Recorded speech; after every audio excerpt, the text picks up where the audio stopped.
ভূতকর্মী সম্মেলনে মুখ্যমন্ত্রী মমতা বন্দ্যোপাধ্যায় এবং অভিষেক বন্দ্যোপাধ্যায়কে তীব্র কটাক্ষ স্মৃতি ইরানির। পূর্ব বর্ধমান জেলার পূর্বস্থলীর স্টেশন সংলগ্ন একটি মাঠে হাজির হয়ে সিএএ লাগু হওয়া নরেন্দ্র মোদীর এই নির্ণয় ন্যায় সঙ্গত এবং হিউম্যান ডিভিশন বলে জানালেন কেন্দ্রীয় নারী ও শিশু কল্যাণ মন্ত্রী স্মৃতি ইরানি। পাশাপাশি মঙ্গলবার বিকেলে বুথ কর্মী সম্মেলনে এসে মুখ্যমন্ত্রী মমতা বন্দ্যোপাধ্যায় এবং অভিষেক বন্দ্যোপাধ্যায়কে তীব্র কটাক্ষ করেন তিনি বলেন, দেখছি টিএমসির মধ্যে একটি দ্বন্দ্ব চলছে দিদির পক্ষ থেকে। দিদির পক্ষে কে? ভাইপোর পক্ষে কে? দিদির পক্ষে ভাইপো কি ধরনের নেতা হবে? আরে দিদি, আমাদের দেখতে হবে না পেছন ফিরে, তোমার ঘরে দেখো, ডেঞ্জার তোমার ঘর মে হ্যায়।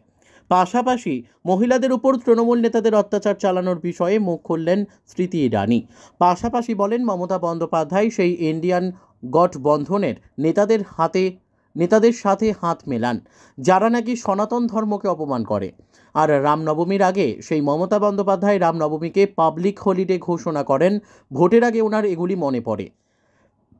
পাশাপাশি দিনের এই মঞ্চ থেকে কাটোয়া সাংগঠনিক জেলার বিজেপি জেলা সভাপতি গোপাল চট্টোপাধ্যায় পুলিশকে কার্যত হুমকি সুরে বলেন, মিথ্যে কেসে ফাঁসালে আপনাদের ওই চেয়ারে শান্তভাবে বসে থাকতে দেব না।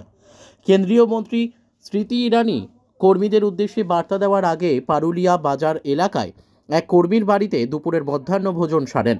লোকসভা ভোটের আগে বুথের কর্মীদের মনোবল চাঙ্গা করতেই বুথ কর্মী সম্মেলন অনুষ্ঠিত হয় বলে জানা গেছে। Bureau report. अफगानिस्तान, पाकिस्तान और बांग्लादेश में हिंदू समाज के, सिख समाज के, बौद्ध धर्म के, जैन धर्म के जितने लोग प्रताड़ना सह रहे हैं, अपने धर्म की रक्षा के लिए जो भारत आए हैं, उनको सम्मान सहित नियमानुसार सिटीजनशिप दी जाए। ये संकल्प भारत का प्रधानमंत्री मोदी ने फलीभूत किया है। आज पूर्वस्थली में आपने देखा कैसे हिंदू समाज के भी कुछ प्रतिनिधियों ने सीएए को लागू करने के लिए विशेष रूप से प्रधानमंत्री मोदी का अभिनंदन किया, उन्हें आभार व्यक्त किया। निश्चित रूप से ममता बंदोपाध्याय जानबूझकर वोट बैंक की राजनीति के लिए कुछ समुदायों को भड़काएगी, लेकिन हर हिंदुस्तानी जानता है कि नरेंद्र मोदी का ये निर्णय न्याय संगत है, ह्यूमन डिसीजन।